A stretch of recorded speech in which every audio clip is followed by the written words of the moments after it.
का सारथी। नमस्कार, आप देख रहे हैं देश की बात। मैं हूं आपके साथ तनवीर। रुक करते हैं खबरों का, लेकिन उससे पहले एक नजर डालते हैं इस वक्त की हेडलाइंस पर। उपराष्ट्रपति चुनाव के लिए वोटिंग आज। एनडीए ने सीपी राधाकृष्णन को बनाया है उम्मीदवार। इंडिया गठबंधन की ओर से सुप्रीम कोर्ट के पूर्व जस्टिस हैं उम्मीदवार। पीएम मोदी का पंजाब हिमाचल प्रदेश का दौरा आज। प्रधानमंत्री बाढ़ प्रभावित क्षेत्रों का करेंगे दौरा। आधार पहचान का प्रमाण पत्र नागरिकता का नहीं। सुप्रीम कोर्ट एसआईआर पर सुनवाई में चुनाव आयोग से कहा इसे 12वां दस्तावेज माना जाए। नेपाल में हिंसा। बिहार के 7 जिलों में बॉर्डर सील। कारोबारी बोले व्हाट्सएप से व्यापार चल रहा था, सोशल मीडिया बैन। दिल्ली के पंजाबी बस्ती इलाके में 4 मंजिला इमारत गिरी। पास की बिल्डिंग से 14 लोगों को किया गया रेस्क्यू। हिमाचल प्रदेश के कुल्लू में लैंडस्लाइड। घर गिरने से 8 लोग दबे, 1 की मौत, 3 को सुरक्षित निकाला गया।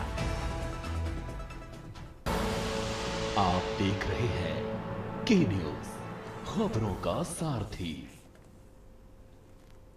और चलिए, और सबसे पहले बात करेंगे उपराष्ट्रपति चुनाव की। और बड़ी खबर आपको दिल्ली से बता रहे हैं, जहां उपराष्ट्रपति चुनाव के लिए आज वोटिंग होनी है। उपराष्ट्रपति चुनाव से पहले एनडीए की होगी ब्रेकफास्ट मीटिंग। तो केंद्रीय मंत्री शिवराज सिंह चौहान के आवास पर यह मीटिंग होगी। बड़ी खबर आपको दिल्ली से बता रहे हैं, जहां ब्रेकफास्ट मीटिंग में शामिल होंगे एनडीए के सभी सांसद। तो सभी सांसदों को शिवराज सिंह चौहान के घर बुलाया गया है। सांसदों को करीब 9:30 बजे, अब से कुछ देर बाद, शिवराज सिंह चौहान के घर बुलाया गया है। ब्रेकफास्ट मीटिंग के बाद सभी सांसद चुनाव में अपना वोट डालेंगे। तो बड़ी खबर आपको बता रहे हैं, जहां आज उपराष्ट्रपति पद के लिए चुनाव होना है और उससे पहले ब्रेकफास्ट मीटिंग के बाद सभी सांसद चुनाव में वोट डालेंगे। तो बड़ी खबर आपको दिल्ली से बता रहे हैं, जहां उपराष्ट्रपति चुनाव के लिए आज मतदान होगा।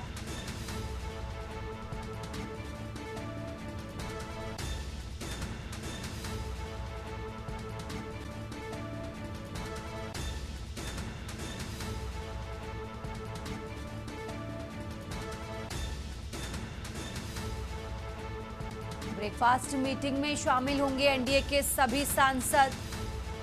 सभी सांसदों को शिवराज सिंह चौहान के घर पर बुलाया गया है और ब्रेकफास्ट मीटिंग के बाद सभी सांसद चुनाव में अपना वोट डालेंगे। 9:30 बजे ये मीटिंग है। तो बड़ी खबर आपको बता रहे हैं, दिल्ली से आज उपराष्ट्रपति का चुनाव होना है और उससे पहले ये मीटिंग होने वाली है।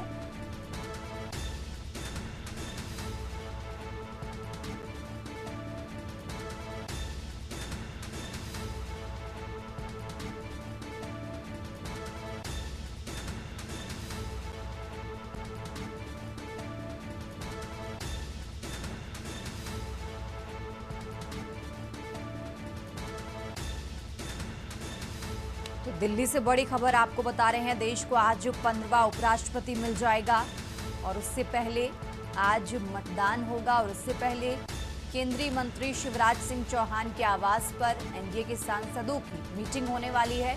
करीब 9:30 बजे का ये समय है जब सभी सांसद मीटिंग में इकट्ठा होंगे और उसके बाद वोट डालेंगे।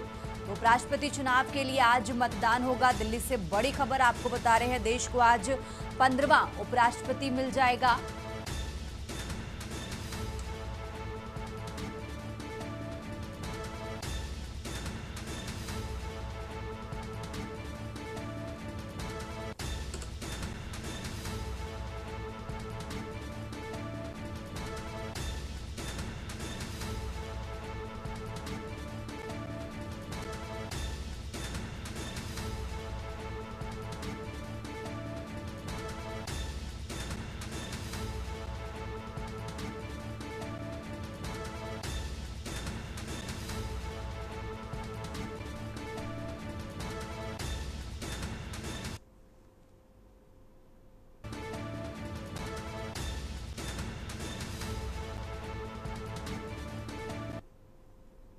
आगे बढ़ते हैं खबरों में। दिल्ली से एक और बड़ी खबर आपको बता रहे हैं, जहां उपराष्ट्रपति चुनाव के लिए आज वोटिंग होनी है।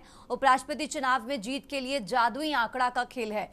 वर्तमान में लोकसभा और राज्यसभा के कुल सदस्य आपको बता दें 781 हैं। लोकसभा में 542 और राज्यसभा में 239 सांसद सदस्य हैं। चुनाव में जीत के लिए 391 सांसदों का समर्थन चाहिए। तो नवीन पटनायक की बीजेडी मतदान से अलग रहने की घोषणा की गई है। बीते दिन बीआरएस और बीजेडी की तरफ से ये बड़ी घोषणा की गई कि वो उपराष्ट्रपति चुनाव के मतदान से दूरी बनाकर रहेंगे और इसी के साथ शिरोमणि अकाली दल ने मतदान से अलग रहने की घोषणा की है। जीत के लिए प्रत्याशी को 391 सांसदों का समर्थन चाहिए होगा। तो इन तीनों पार्टियों के 12 सांसद वोटिंग में शामिल नहीं होंगे। 12 सांसदों के वोटिंग में शामिल नहीं होने पर संख्या जो है वो 669 हो जाएगी। तो चुनाव में जीत के लिए 385 सांसदों का समर्थन चाहिए होगा।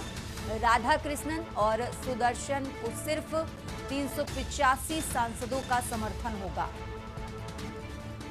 तो बड़ी खबर आपको दिल्ली से बता रहे हैं, जहां बीते दिन ही बीआरएस और बीजेडी की तरफ से ये बड़ा ऐलान किया गया कि वो उपराष्ट्रपति चुनाव में मतदान नहीं करेंगे, दूरी बनाकर रहेंगे।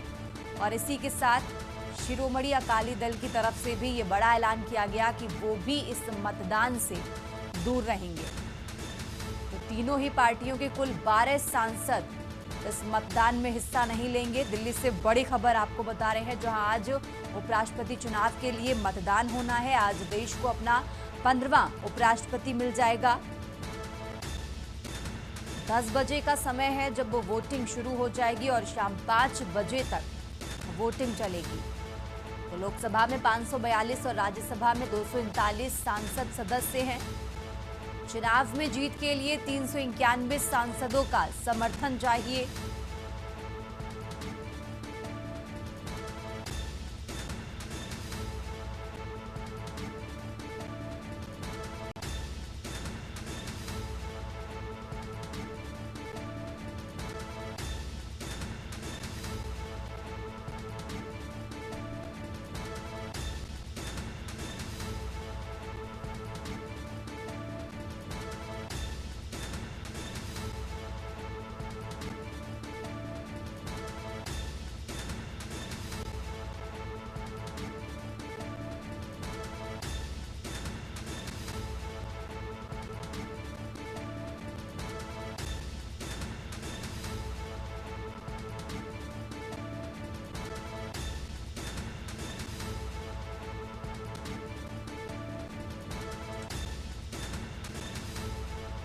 तो दिल्ली से बड़ी खबर आपको बता रहे हैं, आज उपराष्ट्रपति पद के लिए चुनाव होना है। 10 बजे से वोटिंग शुरू हो जाएगी, शाम 5 बजे तक मतदान चलेगा।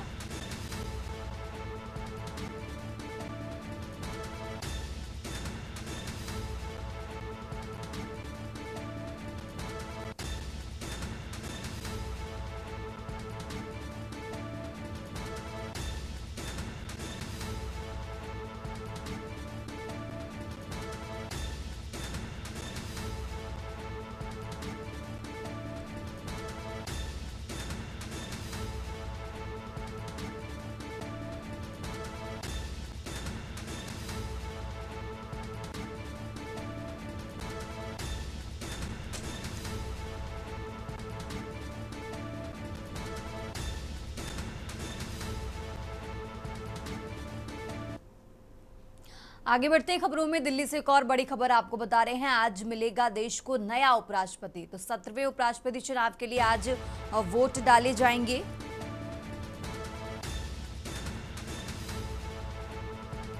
मतदान सुबह 10 बजे से शाम 5 बजे तक होगा।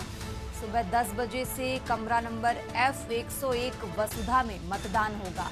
तो उपराष्ट्रपति चुनाव की शाम 6 बजे से मतगणना शुरू होगी। आपको बता दें, एनडीए ने सीपी राधाकृष्णन को अपना उम्मीदवार बनाया है।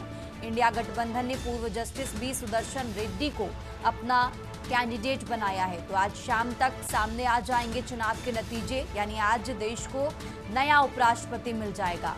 तो दिल्ली से बड़ी खबर आपको बता रहे हैं।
आगे बढ़ते ही खबरों में लगातार बात कर रहे हैं दिल्ली की। दिल्ली से एक और बड़ी खबर आपको बता रहे हैं, जहां उपराष्ट्रपति चुनाव के लिए आज वोटिंग होनी है।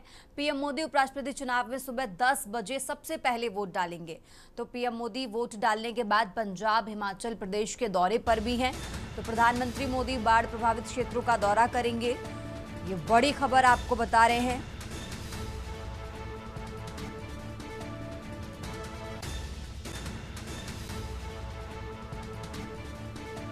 तो आज देश को नया उपराष्ट्रपति मिलेगा। पीएम मोदी उपराष्ट्रपति चुनाव में सुबह 10 बजे वोट डालेंगे। दिल्ली से बड़ी खबर आपको बता रहे हैं, जहां पीएम मोदी वोट डालने के बाद पंजाब, हिमाचल प्रदेश के दौरे पर जाएंगे। बाढ़ प्रभावित क्षेत्रों का दौरा करेंगे प्रधानमंत्री नरेंद्र मोदी।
खबरों का सिलसिला लगातार जारी है। फिलहाल यहां रुकते हैं एक छोटे से ब्रेक के लिए।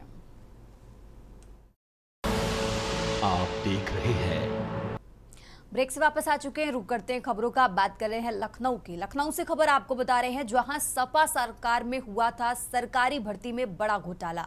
2016 से अर्पित नाम के शख्स ने 6 जिलों में सरकारी नौकरी की। सीएम योगी के निर्देश पर लखनऊ पुलिस ने एफआईआर दर्ज की है। नाम पहचान एक, लेकिन 6 जिलों में सरकारी नौकरी कर रहा अर्पित सिंह। तो सीबीआई पहले से ही कर रही थी मामले की जांच। अब लखनऊ में एफआईआर दर्ज हो गई है। अर्पित सिंह पिछले 9 सालों से एक्सरे टेक्नीशियन के पद पर कार्यरत है। अर्पित हर महीने लाखों रुपए का वेतन, सुविधाओं का लाभ उठा रहा था। मानव संपदा पोर्टल पर रजिस्ट्रेशन होते ही खुल गया अर्पित सिंह का राज। तो लखनऊ से खबर आपको बता रहे हैं, जहां सीबीआई पहले से ही मामले की जांच पड़ताल में जुटी थी, तो वहीं अब लखनऊ में भी एफआईआर दर्ज कर ली गई है। सपा सरकार में हुआ था सरकारी भर्ती में बड़ा घोटाला। 2016 से अर्पित नाम के एक शख्स ने 6 जिलों में सरकारी नौकरी की। तो सीएम योगी के निर्देश पर लखनऊ पुलिस ने एफआईआर दर्ज की है। राजधानी लखनऊ से बड़ी खबर आपको बता रहे हैं, जहां नाम पहचान एक, लेकिन 6 जिलों में सरकारी नौकरी कर रहा था अर्पित नाम का शख्स। तो सीबीआई पहले से ही मामले की जांच पड़ताल में जुटी है और अब लखनऊ में एफआईआर भी दर्ज कर ली गई है। आपको बता दें, पिछले 9 सालों से एक्सरे टेक्नीशियन के पद पर कार्यरत था। हर महीने लाखों रुपए का वेतन, सुविधाओं का लाभ उठा रहा था। तो मानव संपदा पोर्टल पर रजिस्ट्रेशन होते ही खुल गया अर्पित सिंह का राज।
आगे बढ़ते खबरों में लखनऊ से एक और बड़ी खबर आपको बता रहे हैं, जहां सीएम योगी आदित्यनाथ का आज बस्ती दौरा है। तो सरस्वती शिशु मंदिर परिसर पहुंचेंगे सीएम योगी। नगर थाना क्षेत्र के बसहवा में कार्यक्रम है और इस कार्यक्रम में शामिल होंगे सीएम योगी। तो सीएम योगी का दौरे को लेकर प्रशासन पूरी तरह से अलर्ट है। आज बस्ती के दौरे पर है उत्तर प्रदेश के मुख्यमंत्री योगी आदित्यनाथ। लखनऊ से खबर आपको बता रहे हैं, जहां उनके दौरे को लेकर प्रशासन पूरी तरह से अलर्ट है। तो सीएम योगी आदित्यनाथ का आज बस्ती दौरा है। लखनऊ से खबर आपको बता रहे हैं, जहां सरस्वती शिशु मंदिर परिसर पहुंचेंगे सीएम योगी। नगर थाना क्षेत्र के बसहवा में कार्यक्रम है और इस कार्यक्रम में शामिल होंगे उत्तर प्रदेश के मुख्यमंत्री। सीएम योगी के दौरे को लेकर प्रशासन पूरी तरह से अलर्ट है। लखनऊ से खबर आपको बता रहे हैं, आज बस्ती के दौरे पर हैं उत्तर प्रदेश के मुख्यमंत्री योगी आदित्यनाथ।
आगे बढ़ते खबरों में अब खबर बाराबंकी से है, जहां पेड़ से लटका मिला युवक का शव।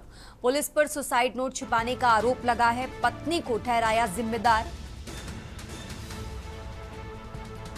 तो पत्नी सोनम पर लग रहा जितेंद्र से बेवफाई का आरोप। ग्रामीणों ने फोन कर पुलिस को बुलाया। मिर्जापुर का मूल निवासी था मृतक जितेंद्र। लखनऊ नौकरी करने आने पर प्रेमी संग फरार हुई पत्नी। तहवापुर में एक युवक के साथ रह रही थी सोनम। तो इस मामले में पुलिसिया कार्रवाई न होने से क्षुब्ध था मृतक। पत्नी की मौजूदगी देखने हुसैनाबाद आया था मृतक। तो लोनी कटरा क्षेत्र के हुसैनाबाद गांव का ये मामला आपको बता रहे हैं। बाराबंकी से खबर आपको बता रहे हैं।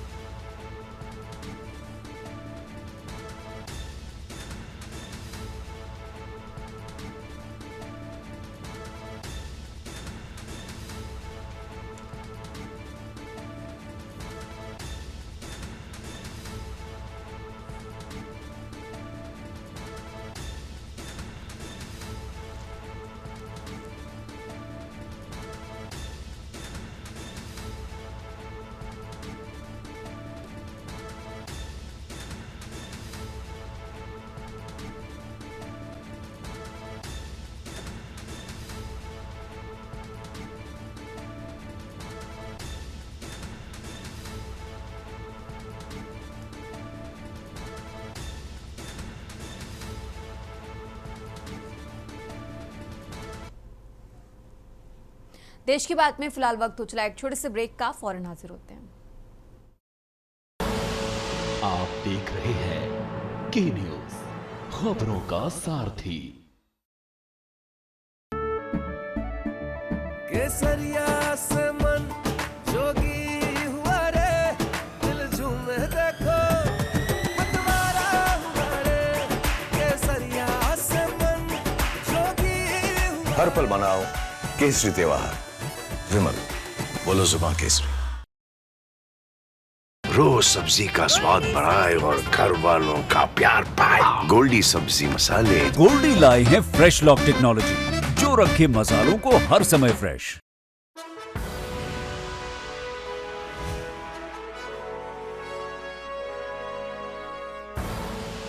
आप देख रहे हैं के न्यूज, खबरों का सारथी। ब्रेक से वापस आ चुके हैं और बड़ी खबर आपको बता रहे हैं, जहां एनडीए के उम्मीदवार सीपी राधाकृष्णन राम मंदिर में पूजा अर्चना करने पहुंचे हैं। आपको बता दें, आज उपराष्ट्रपति पद के लिए मतदान होना है और उससे पहले उपराष्ट्रपति उम्मीदवार राधाकृष्णन राम मंदिर पहुंचे हुए हैं। तो सीपी राधाकृष्णन राम मंदिर में पूजा अर्चना करने पहुंचे हुए हैं। तो दिल्ली से बड़ी खबर आपको बता रहे हैं, दिल्ली के लोधी रोड श्री राम मंदिर में पूजा अर्चना करने पहुंचे एनडीए उम्मीदवार सीपी राधाकृष्णन।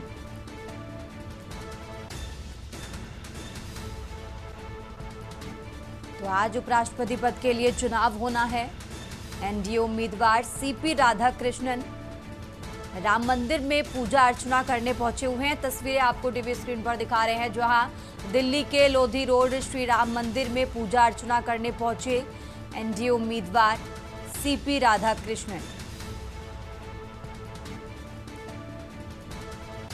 तो सुबह 10 बजे से उपराष्ट्रपति पद के लिए चुनाव मतदान शुरू हो जाएगा, शाम 5 बजे तक चलेगा और उससे पहले सीपी राधाकृष्णन राम मंदिर पूजा अर्चना करने पहुंचे हैं। तस्वीरें आपको टीवी स्क्रीन पर दिखा रहे हैं, जहां दिल्ली के लोधी रोड स्थित श्री राम मंदिर में पूजा अर्चना करने पहुंचे सीपी राधाकृष्णन।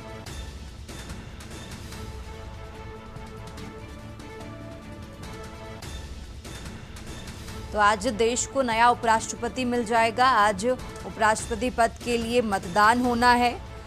10 बजे से अब से कुछ देर बाद मतदान शुरू हो जाएगा और शाम 5 बजे तक चलेगा, जिसके बाद शाम 6 बजे वोटों की गिनती शुरू होगी और आज देश को नया उपराष्ट्रपति मिलेगा। और उससे पहले ये तस्वीरें आपको दिखा रहे हैं, जहां एनडीए उम्मीदवार सीपी राधाकृष्णन राम मंदिर पहुंचे हुए हैं। दिल्ली के लोधी रोड श्री राम मंदिर में पूजा अर्चना करने पहुंचे सीपी राधाकृष्णन।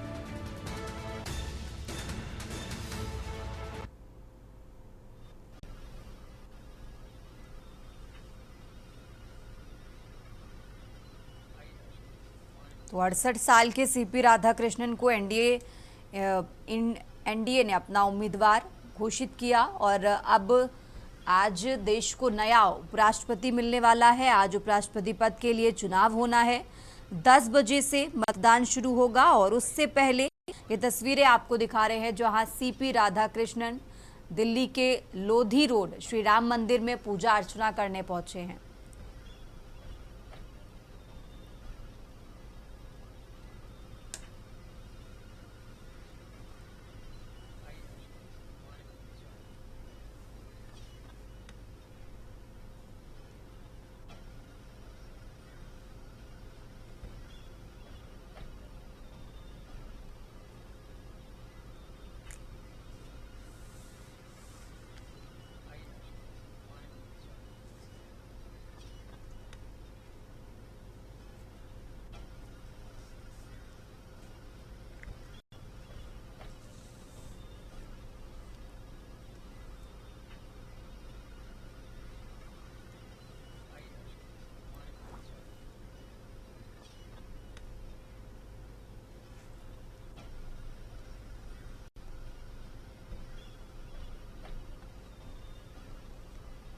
और चलिए आगे बढ़ते खबरों में। खबर लखनऊ से है, जहां ट्रेनों से अवैध शराब की तस्करी हो रही है। शराब तस्कर ट्रेन से कर रहे अवैध शराब की तस्करी। पुलिस से बचने के लिए शराब तस्कर ट्रेन से कर रहे तस्करी। जीआरपी चारबाग और आरपीएफ की टीम ने खुलासा किया है। गोमती नगर रेलवे प्लेटफॉर्म संख्या 6 से अवैध शराब बरामद हुई है। तो ट्रेन कामाख्या वीकली एक्स से शराब बरामद की गई है। ट्रेन के कोच संख्या B2 से 70,000 कीमत की शराब बरामद की गई है। तो कोच अटेंडेंट अविनाश पाठक शराब के साथ गिरफ्तार किए गए हैं। पुलिस ने नीरज और टुनटुन कुमार को भी गिरफ्तार किया है। तो शाहबाग जीआरपी में आरोपियों के खिलाफ एफआईआर दर्ज कर ली गई है। लखनऊ से खबर आपको बता रहे हैं, राजधानी लखनऊ से खबर आपको बता रहे हैं, जहां पुलिस ने नीरज और टुनटुन कुमार को गिरफ्तार किया। चारबाग जीआरपी में आरोपियों के खिलाफ एफआईआर दर्ज की गई है। ट्रेनों से अवैध शराब की तस्करी हो रही।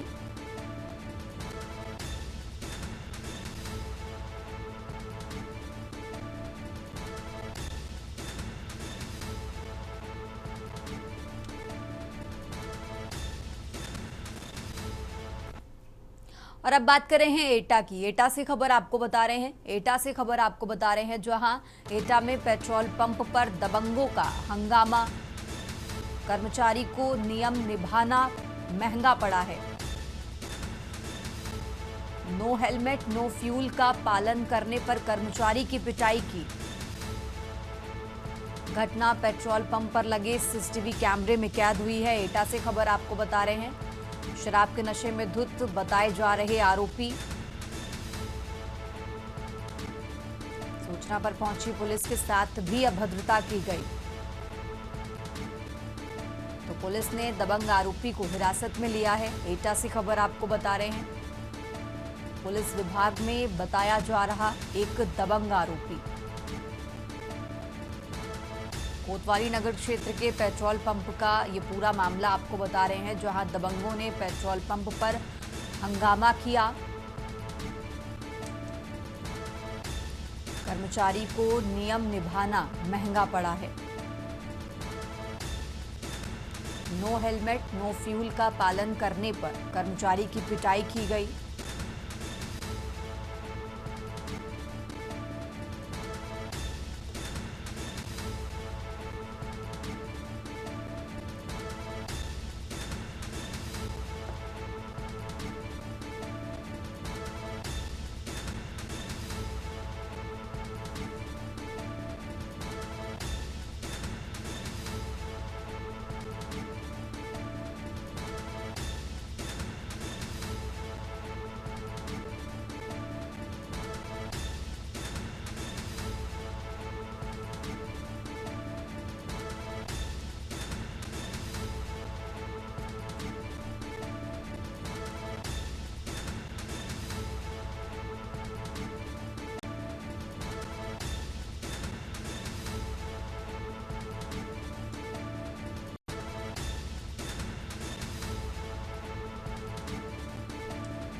अभी जो मारपीट हुई है, क्या वजह क्या रही मारपीट होने की? गाड़ी से आए थे बगैर हेलमेट के। जी। हमने बोला भैया बगैर हेलमेट के ऑर्डर नहीं है, पेट्रोल देना। तो वो गाली देने लगे। हाँ। फिर उन्होंने फ़ोन करके 2 प्लेट और बुला लिए। ठीक है। फिर वो गाली देने लगे। ठीक है। फिर उन्होंने हाथापाई कर दी, मारपीट भी की है? मारपीट की है। बता यार, यहाँ पुलिसकर्मी आए तो उनके साथ भी हाँ, मारपीट की? उन्हें पुलिसकर्मियों को भी गाली दे रहे थे वो। अच्छा अच्छा। कितने लोग थे वो? वो थे 4-5 लोग थे। 5 लोग थे। पुलिसकर्मियों के भी साथ मारपीट हुई है यहाँ पे? हाँ, हाथापाई हुई है उनसे भी। उसमें कोई एक पुलिसकर्मी बताया जा रहा है? हाँ हाँ, वो अपने आप पुलिस इंस्पेक्टर बता रहा था कि मैं पुलिस इंस्पेक्टर हूँ और मुझे पेट्रोल दे। आपके मालिक के साथ भी आधा? हाँ, उनसे भी, उन्हें भी बदतमीजी से बोल रहा था कि अपने मालिक को बुला, कपूरा को बुला, ये कर वो कर।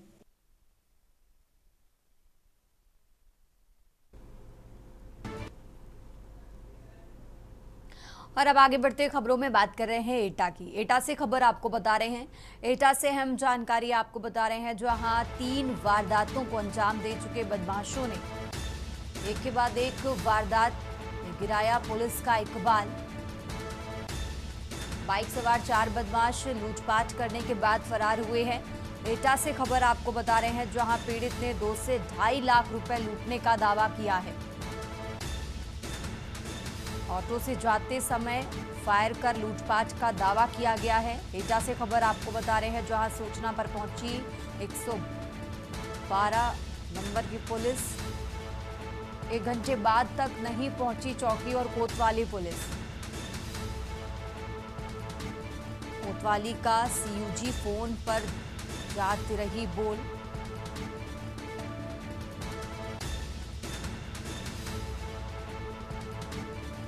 एक के बाद एक वारदात ने गिराया पुलिस का इकबाल। एटा से खबर आपको बता रहे हैं, बाइक सवार 4 बदमाश लूटपाट करने के बाद फरार हुए।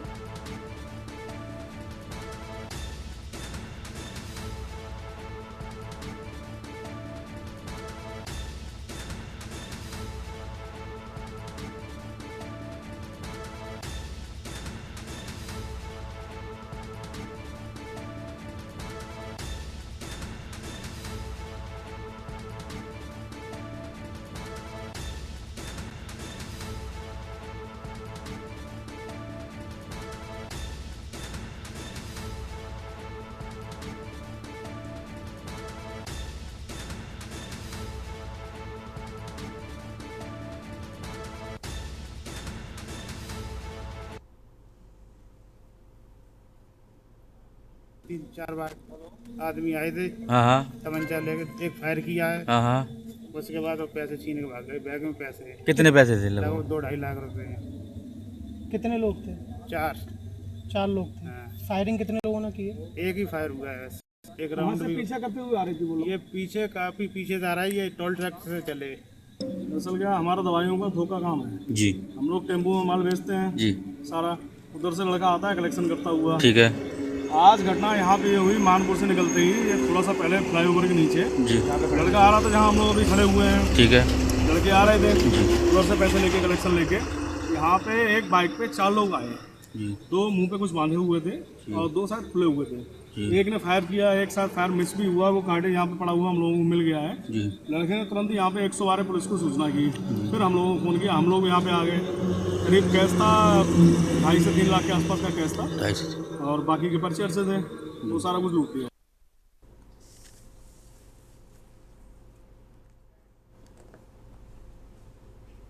आगे बढ़ते खबरों में और अब खबर राजधानी दिल्ली से है, जहां नेपाल सरकार ने सोशल मीडिया पर लगाया बैन वापस ले लिया है।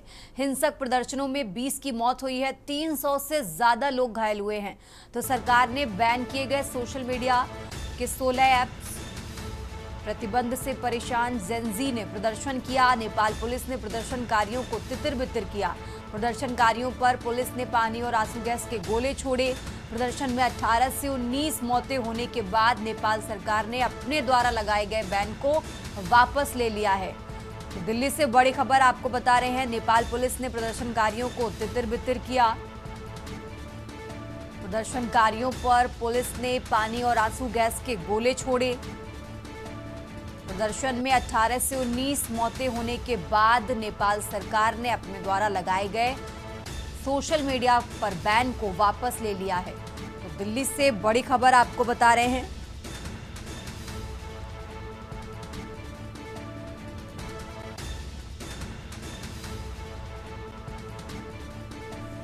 नेपाल सरकार ने फेसबुक, व्हाट्सएप, एक्स समेत 26 सोशल मीडिया प्लेटफॉर्म्स पर बैन लगाने का जो फैसला था वो वापस ले लिया है। दिल्ली से बड़ी खबर आपको बता रहे हैं।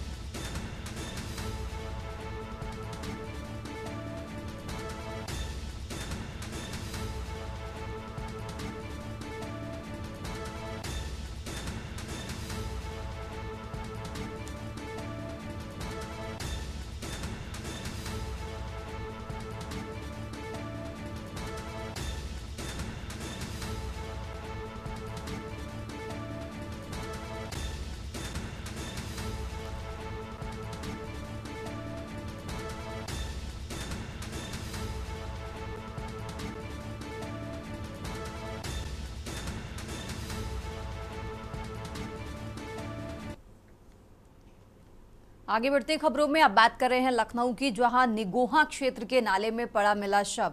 शव के पास सड़क पर पड़ा था खून, चप्पलें भी मिली हैं। ग्रामीणों ने हत्या कर शव फेंके जाने की आशंका जताई है। फिलहाल शव को पोस्टमार्टम भेजकर जांच पड़ताल में पुलिस जुटी हुई है। तो लखनऊ से खबर आपको बता रहे हैं, जहां निगोहा थाने के गौतम खेड़ा गांव के पास का ये मामला आपको बता रहे हैं। फिलहाल पुलिस पूरे मामले की जांच पड़ताल में जुटी हुई है।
आगे बढ़ते खबरों में अब बात कर रहे हैं रायपुर की, जहां विष्णुदेव साय सरकार की आज बैठक होगी। विष्णुदेव साय सरकार की कैबिनेट की बैठक आज होने वाली है। तो मुख्यमंत्री विष्णुदेव साय की अध्यक्षता में ये बैठक होगी। रायपुर से खबर आपको बता रहे हैं, जहां दोपहर करीब 3:30 बजे से मंत्रालय के महानदी भवन में ये बैठक होगी और इस बैठक में कई विभागों के अहम प्रस्तावों पर चर्चा भी की जाएगी। तो रायपुर से खबर आपको बता रहे हैं, सीएम साय की कैबिनेट बैठक की आज होने वाली है और इस बैठक में कई विभागों के अहम प्रस्तावों पर चर्चा भी होगी।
फिलहाल यहाँ रुकते हैं एक छोटे से ब्रेक के लिए, फौरन हाजिर होते हैं। आप देख रहे हैं के न्यूज खबरों का। ब्रेक से वापस आ चुके हैं, रुक करते हैं खबरों का। अब खबर उज्जैन से है, जहां शनिवार को हुए हादसे में कार सहित शिप्रा नदी में डूबे 3 में से 2 पुलिसकर्मियों के शव बरामद करने में कामयाबी मिली है। वहीं गोताखोरों द्वारा एक पुलिसकर्मी की तलाश अभी भी जारी है। एसपी प्रदीप शर्मा ने बताया कि बीते शनिवार रात हादसे के बाद रविवार की सुबह उन्हें भैरवगढ़ क्षेत्र में प्रभारी अशोक शर्मा की डेड बॉडी बरामद हुई। वहीं सोमवार की देर शाम एसआई मदन लाल की डेड बॉडी भी बरामद कर ली गई है। इसके साथ ही महिला आरक्षी आरती पाल अब भी लापता है, जिसकी तलाश एसडीआरएफ, एनडीआरएफ, छिपरा तैराक दल व अन्य गोताखोर लगातार कर रहे हैं।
आगे बढ़ते खबरों में, आरएसएस प्रमुख डॉक्टर मोहन भागवत का जोधपुर दौरा। लोहावट के ढिलाड़ा गांव के लिए रवाना हुए संघ प्रमुख मोहन भागवत लगभग 1 घंटे ढिलाड़ा गांव में रुकने का कार्यक्रम बताया जा रहा है। प्रबुद्धजनों व स्थानीय कार्यकर्ताओं से मुलाकात भी की है। कार्यक्रम है शताब्दी वर्ष पर संघ प्रमुख के प्रवास से कार्यकर्ताओं में गजब का उत्साह रहा। संघ प्रमुख के प्रवास को लेकर विशेष सतर्कता बरती जा रही है। वहीं सुरक्षा के कड़े इंतजाम भी किए गए हैं।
आगे बढ़ते खबरों में, रोहतक में आईएनएलडी सुप्रीमो अभय चौटाला ने पहुंचकर जेजेपी पार्टी को एक बड़ा झटका दिया है। अभय चौटाला ने जेजेपी के राष्ट्रीय उपाध्यक्ष बलवान सिंह सुहाग को आईएनएलडी को ज्वाइन करवाया है। बलवान सिंह सुहाग जेजेपी के रोहतक के बड़े नेता थे, जिन्होंने आईएनएलडी और जेजेपी अलग अलग होने पर दुष्यंत चौटाला के साथ चले गए थे। मगर विधानसभा चुनाव से पहले सरकार का गठबंधन टूटने और चुनाव हारने के बाद जिस प्रकार से जेजेपी हाशिए पर चली गई, उसकी बुरी तरह हार हुई। उसके बाद जेजेपी कमजोर होती जा रही है। इस दौरान कांग्रेस भी सरकार नहीं बना पाई, तो अब इनको अपनी कमजोर जड़ों को फिर से मजबूत करने में लगी हुई है। रोहतक में 25 सितंबर को नई अनाज मंडी में स्वर्गीय चौधरी देवीलाल की जयंती पर सम्मान रैली करने जा रही है, जिसको लेकर अभय चौटाला रोहतक में 4 हलकों के कार्यकर्ताओं के साथ मीटिंग लेने पहुंचे।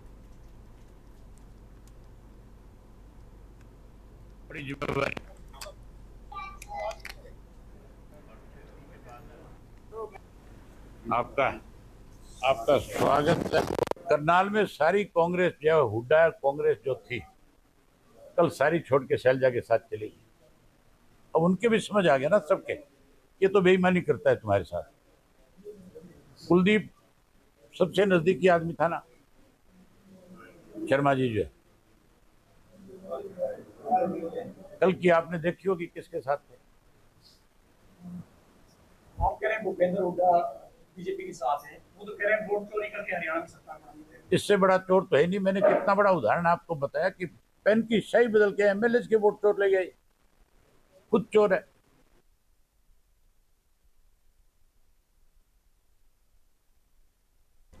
आगे बढ़ते हैं खबरों में। अंबाला शहर में बारिश के बाद सड़कों पर बड़े बड़े गड्ढे बन गए हैं, जिसको भरने के लिए पीडब्ल्यूडी विभाग ने अभियान चलाया है।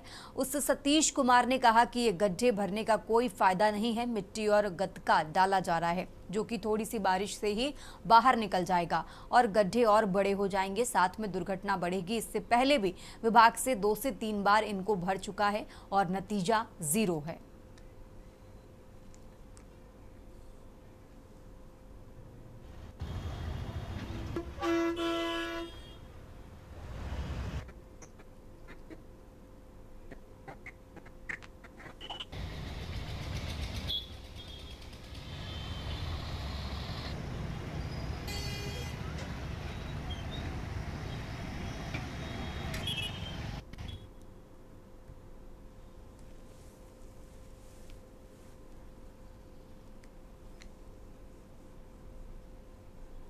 आगे बढ़ते खबरों में। अंबाला छावनी में जल भराव की गंभीर समस्या के समाधान के लिए हरियाणा के ऊर्जा परिवहन एवं श्रम मंत्री अनिल विज ने एक उच्च स्तरीय बैठक बुलाई। ये बैठक तब आयोजित की गई जब पिछली शाम पानी निकासी का काम कुछ शरारती तत्वों द्वारा तोड़फोड़ कर रोक दिया गया था।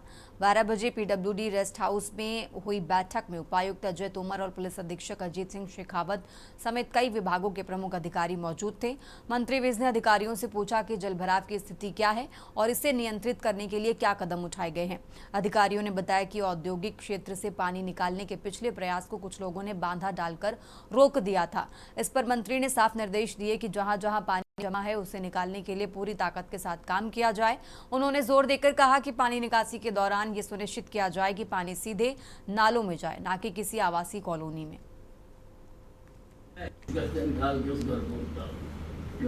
हमारे सामने 10 बार समझाया सर उनको बंदों को, और वो हम भी भर के गए।